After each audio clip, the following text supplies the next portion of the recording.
Di sebuah bentangan pasir sempit yang memisahkan Laut Baltik dan Laguna Curonian, terdapat sebuah fenomena alam yang menantang logika biologi dan fisika. Hutan menari atau dalam bahasa setempat disebut Tansuyusiles, bukanlah hutan pinus biasa yang tumbuh tegak menantang langit, melainkan kumpulan pohon yang meliuk, memutar, dan membentuk simpul seolah sedang membeku di tengah tarian magis. Terletak di Taman Nasional Curonian Spit, Kaliningrad, Rusia, tempat ini menyajikan pemandangan surrealis yang membuat para ilmuwan berdebat dan para pencari mistis berdatangan untuk merasakan energi aneh yang konon menyelimuti setiap jengkal tanahnya. Hutan menari terletak di kilometer 37 di lidah pasir Curonian Spit, sebuah situs warisan dunia UNESCO yang memiliki ekosistem sangat rapuh. Area ini sebenarnya adalah hutan pinus buatan yang ditanam pada tahun 1961 Masehi untuk menahan pergerakan pasir agar tidak menimbun pemukiman di sekitarnya. Namun, ada satu petak persegi di tengah hutan luas tersebut di mana pohon-pohonnya menolak untuk tumbuh lurus seperti tentara yang berbaris rapi. Pemandangan di sana benar-benar membingungkan mata karena batang-batang pohon pinus ini melengkung tajam tepat di bagian pangkalnya sebelum kembali mencoba naik ke atas. Beberapa pohon bahkan membentuk lingkaran sempurna, lob, yang cukup besar untuk dilewati tubuh manusia dewasa, sementara yang lain membentuk spiral ganda atau bentuk hati yang aneh. Seolah-olah ada tangan raksasa yang memelintir batang-batang muda itu saat mereka baru mulai tumbuh puluhan tahun lalu. Kontras visual sangat terasa ketika Anda berjalan dari area hutan normal menuju zona anomali ini. Di sekeliling hutan menari, pohon-pohon pinus lainnya tumbuh tegak lurus dan normal selayaknya pohon pada umumnya. Perubahan bentuk yang drastis dan terlokalisasi hanya di satu area spesifik inilah yang memicu tanda tanya besar selama bertahun-tahun. Kenapa hanya di titik ini? Dan kekuatan apa yang mampu membelokkan kayu keras menjadi seperti karet? Para pengunjung yang datang seringkali merasa seperti masuk ke dalam dunia dongeng atau set film fantasi yang gelap. Kulit pohon yang kasar dan tua menambah kesan dramatis pada lekukan-lekukan yang tidak wajar tersebut. Tidak heran jika tempat ini menjadi salah satu destinasi paling populer sekaligus paling misterius di seluruh wilayah Oblast Kaliningrad. Keanehan ini tidak terjadi pada semua umur pohon, melainkan hanya pada kelompok yang ditanam pada periode awal tahun 1960-an tersebut. Hal ini memberikan petunjuk awal bahwa ada sesuatu yang terjadi pada masa-masa awal pertumbuhan bibit pinus itu. Apakah itu faktor tanah, angin, hama, atau campur tangan manusia? Hutan ini menyimpan rahasianya rapat-rapat dalam diam. Meskipun terlihat mistis, para ilmuwan telah mengajukan penjelasan yang paling masuk akal dan diterima secara luas di kalangan akademisi, yaitu teori biologis.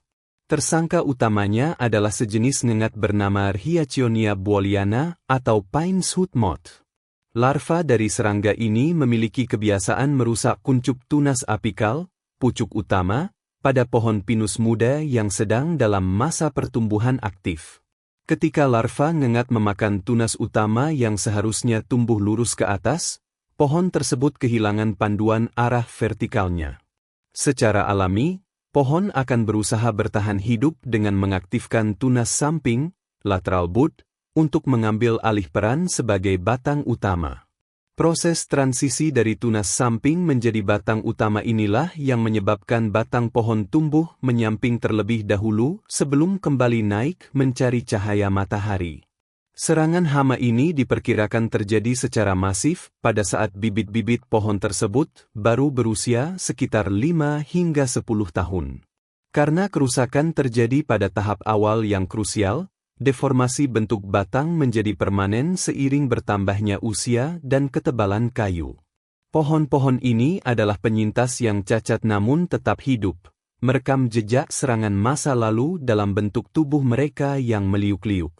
Kondisi tanah di Curonian Spit yang berpasir dan miskin nutrisi mungkin juga memperparah kondisi ini, membuat pohon lebih rentan terhadap serangan hama dan penyakit. Namun, teori ini masih menyisakan sedikit celah pertanyaan, yaitu mengapa serangan tersebut begitu terpusat di satu area kecil dan membentuk pola-pola yang sangat ekstrim seperti lingkaran penuh. Biasanya kerusakan akibat hama lebih acak dan tidak seartistik yang terlihat di hutan menari. Terlepas dari perdebatan detailnya, penjelasan tentang Rhiationia booliana tetap menjadi pegangan utama pihak pengelola Taman Nasional untuk menjelaskan fenomena ini secara rasional kepada turis. Ini adalah bukti nyata bagaimana gangguan kecil dari serangga seukuran kuku jari bisa mengubah lanskap hutan secara permanen selama puluhan tahun. Alam memiliki cara unik untuk merespons trauma fisik. Sebelum wilayah ini menjadi milik Rusia pasca Perang Dunia II, area ini adalah bagian dari Prusia Timur yang dikuasai oleh Jerman. Sejarah mencatat bahwa di dekat lokasi hutan menari, pernah berdiri sebuah sekolah pelatihan pilot pesawat layang, glider, milik Jerman yang terkenal. Sekolah ini memanfaatkan bukit pasir yang tinggi di Curonian Spit untuk meluncurkan pesawat tanpa mesin tersebut. Muncul teori konspirasi yang menghubungkan bentuk pohon aneh ini dengan eksperimen rahasia yang mungkin dilakukan oleh Nazi atau militer Jerman saat itu. Ada desas-desus bahwa bahan kimia tertentu tumpah atau sengaja diuji cobakan di tanah tersebut, yang kemudian memengaruhi genetika tanaman di sekitarnya. Meskipun pohon-pohon ini ditanam setelah perang usai, zaman Uni Soviet, sisa-sisa residu kimia dianggap sebagai penyebab mutasi. Cerita lain menyebutkan bahwa bentuk-bentuk pohon yang aneh ini sengaja dibentuk oleh para siswa sekolah penerbangan atau penjaga hutan masa lalu sebagai semacam seni instalasi atau penanda. Namun, teori ini sangat lemah karena memelintir pohon pinus hingga membentuk simpul tanpa mematikannya adalah pekerjaan yang sangat sulit dan membutuhkan teknik bonsai tingkat tinggi yang tidak mungkin dilakukan secara massal di hutan liar. Ada juga spekulasi yang mengatakan bahwa getaran tanah akibat aktivitas militer atau uji coba mesin di masa lalu merusak struktur akar bibit pohon. Tanah pasir yang tidak stabil ditambah dengan aktivitas manusia yang intens di era perang dianggap menciptakan kondisi lingkungan yang stres bagi tanaman. Hutan menari dianggap sebagai saksi bisu dari gejolak sejarah transisi kekuasaan dari Jerman ke Uni Soviet. Meskipun teori-teori yang berbau militer dan eksperimen Nazi ini lebih terdengar seperti plot film fiksi, cerita-cerita ini tetap laku dijual kepada wisatawan. Narasi sejarah kelam selalu menambah bumbu penyedap bagi sebuah lokasi wisata, membuat pengunjung bertanya-tanya apakah ada rahasia yang terkubur di bawah akar-akar pohon yang bengkok itu.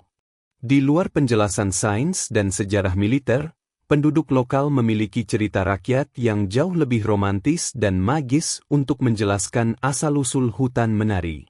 Kisah ini berpusat pada seorang gadis cantik bernama Predslava yang hidup berabad-abad lalu, ketika penduduk wilayah tersebut masih memeluk kepercayaan paganisme menyembah pohon-pohon besar. Dikisahkan bahwa Predslava adalah seorang penganut Kristen yang taat dan memiliki keahlian luar biasa dalam memainkan alat musik lira, sejenis harpa kecil.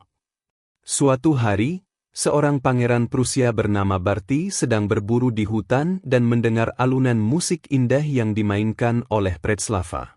Sang pangeran jatuh cinta pada pandangan pertama dan segera melamar gadis tersebut untuk menjadi istrinya.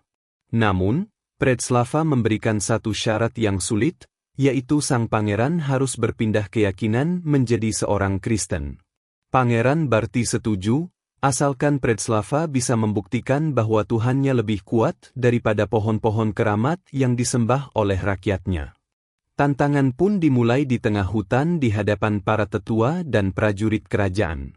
Predslava mulai memetik dawai liranya dan menyanyikan doa-doa suci yang begitu merdu, hingga membuat seluruh alam terdiam mendengarkannya. Tiba-tiba, pohon-pohon di sekeliling mereka mulai bergerak dan menari mengikuti irama musik Predslava seolah mereka hidup. Ketika musik berhenti, pohon-pohon itu membeku dalam posisi terakhir tarian mereka yang meliuk-liuk, menjadi bukti keajaiban yang tak terbantahkan. Pangeran Barty pun menepati janjinya, memeluk agama Kristen, dan menikahi Predslava. Hutan yang membeku dalam tarian itu kemudian abadi hingga sekarang sebagai hutan menari. Legenda ini, meskipun tidak ilmiah, memberikan jiwa pada tempat tersebut dan menjadi cerita pengantar tidur yang populer bagi anak-anak di Kaliningrad. Hutan menari tidak hanya dipandang aneh secara visual, tetapi juga dianggap memiliki anomali energi metafisika. Banyak paranormal dan praktisi energi yang mengklaim bahwa tempat ini adalah titik pertemuan antara energi positif dan negatif yang sangat kuat. Beberapa orang percaya bahwa jika Anda masuk ke dalam lingkaran pohon yang melingkar dari arah tertentu, umur Anda akan bertambah 1 tahun. Sebaliknya, ada juga kepercayaan bahwa hutan ini adalah gerbang menuju dunia lain yang berbahaya. Beberapa pengunjung melaporkan bahwa mereka merasakan sakit kepala mendadak atau rasa lelah yang luar biasa saat berada di tengah hutan. Konon, burung-burung pun enggan berkicau atau bersarang di area hutan menari ini, menciptakan suasana hening yang tidak wajar dibandingkan hutan di sekitarnya. Mitos yang paling populer adalah tentang khasiat penyembuhan dari pohon-pohon tersebut. Banyak turis yang percaya bahwa dengan memeluk atau memanjat pohon yang melengkung, penyakit punggung atau masalah kesuburan bisa sembuh. Kepercayaan ini sebenarnya menjadi pedang bermata dua yang sangat merugikan bagi kelestarian hutan itu sendiri. Akibat mitos-mitos ini, banyak kulit pohon yang terkelupas karena sering disentuh dan diinjak oleh ribuan pengunjung setiap tahunnya. Akar-akar pohon yang rapuh di tanah berpasir juga terancam rusak karena tekanan langkah kaki manusia yang ingin berfoto di lengkungan batang pohon. Obsesi manusia terhadap hal mistis justru menjadi ancaman nyata bagi objek yang mereka kagumi.